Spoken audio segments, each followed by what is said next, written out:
Welcome to another Explainer. We usually think of history as this dry, boring list of dates, battles, and emperors.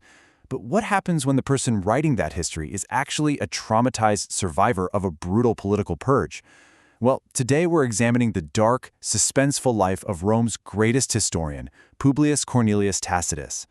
This was a man who survived absolute tyranny and then made it his life's mission to document its horrors.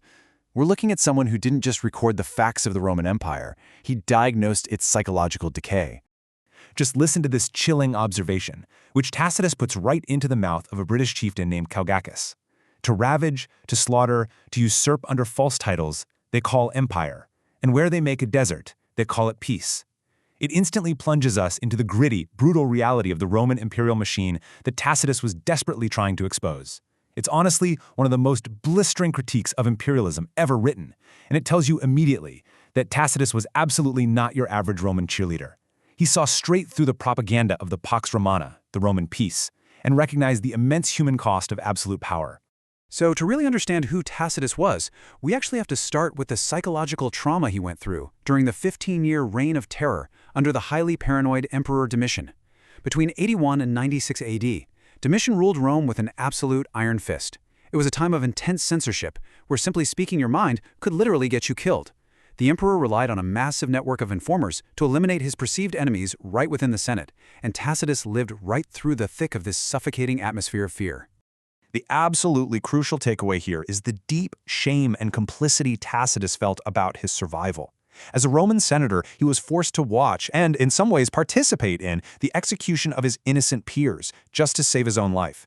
This incredibly raw confession from his later writings shows the massive burden of survivor's guilt he carried. He sat there in the Senate while his friends and colleagues were condemned. He survived because he kept his head down, stayed totally silent, and played the game. But man, that silence just ate away at his soul. Despite living in that suffocating atmosphere of constant fear, Tacitus was, frankly, a master of survival.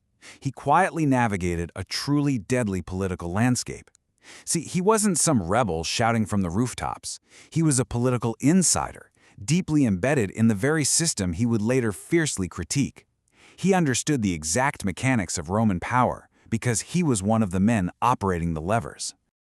What's genuinely incredible about his career is his rapid upward trajectory. He quickly ascended the Roman ranks, achieving immense power, all while secretly harboring this profound hatred for the despots he was serving. He started out as a quaestor under Titus, moved up to praetor, and eventually reached the absolute heights of Roman government as a consul, and later the proconsul of the super-wealthy province of Asia. By all external measures, he was an incredibly successful, highly respected public official and a brilliant orator.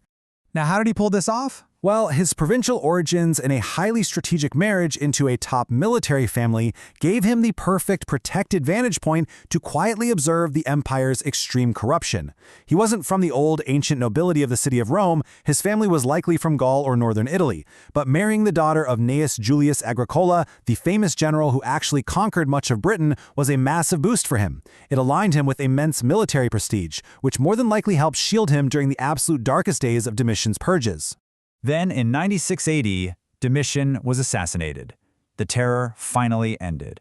A new era of relative freedom began under emperors Nerva and Trajan, and Tacitus broke his long, agonizing silence.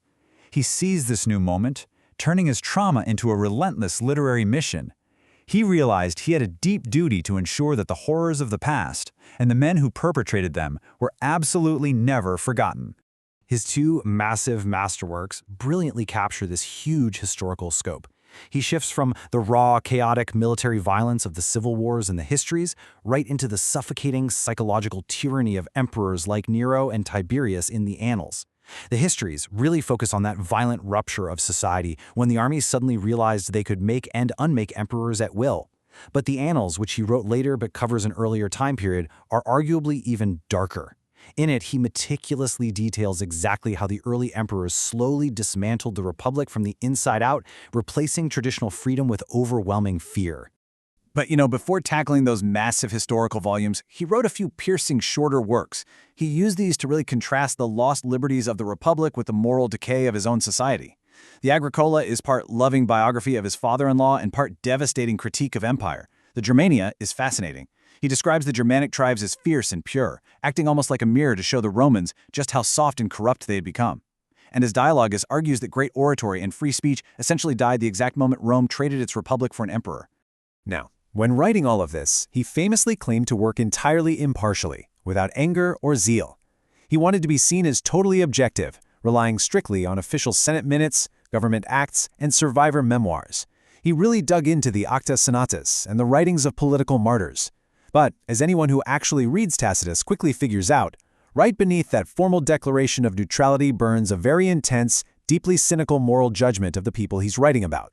Because beneath the so-called neutral reporting, Tacitus was relentlessly analyzing the dark psychology of absolute power and the servility of human nature. He wasn't just interested in what happened. He was completely obsessed with why it happened. Why do good men do terrible things? How does a tyrant manipulate the law to his advantage? How does an entire society willingly submit to slavery just to feel a little more secure? And this psychological analysis builds into his core tragic thesis. He mapped out exactly how citizens willingly traded their ancestral freedoms for safety, only to become victims of unchecked, unaccountable despots. The chaos of civil war made people so desperate for stability that they just gave up their rights to one man, Augustus. Once that happened, the Senate just became a rubber stamp, with politicians actually competing in their servility to flatter the emperor. Eventually, the mask fell completely off, and emperors ruled not by law, but entirely by the threat of military force. To match this dark reality, he literally engineered his Latin prose to be harsh and abrupt. He deliberately broke traditional, flowing sentence structures to mirror the jarring, unpredictable violence of the Roman Empire. Before Tacitus, Roman writers like Cicero loved these long, beautiful, perfectly balanced sentences. Tacitus threw all of that out the window. His style, known as inconsigniatas, is asymmetrical, jagged, and highly compressed. He actually wanted his readers to feel uncomfortable. His prose is quite literally as dark, dense, and dangerous as the world he was describing. So, what happened to all this incredible writing? Well, though he was largely ignored during the Middle Ages, mostly because of his cynical edge and anti-Christian sentiments, his work was miraculously salvaged. For centuries, Tacitus was almost completely forgotten. The early Christian church wasn't exactly a fan, partly because he wrote one of the earliest secular accounts of the crucifixion of Jesus and Nero's persecution of the Christians, and he framed them in a very unfavorable, cynical Roman light. It's actually shocking to realize that the survival of the annals hung by a tiny thread.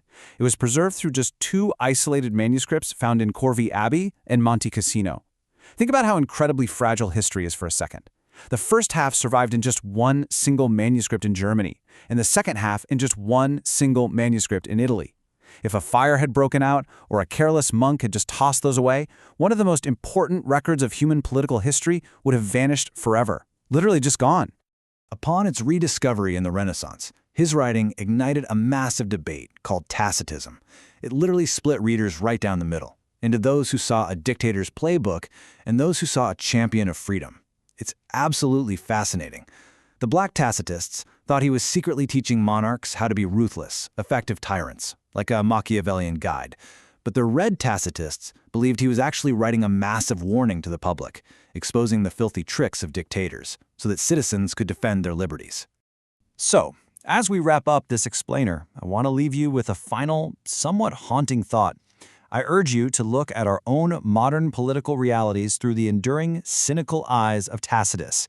When we look at leaders who demand absolute loyalty, systems that actively reward complicity, and a constant, everyday tension between liberty and security, Tacitus is still speaking directly to us across 2 millennia. Have we really evolved past the Rome he described, or are we just wearing different clothes? Think about that, and keep exploring.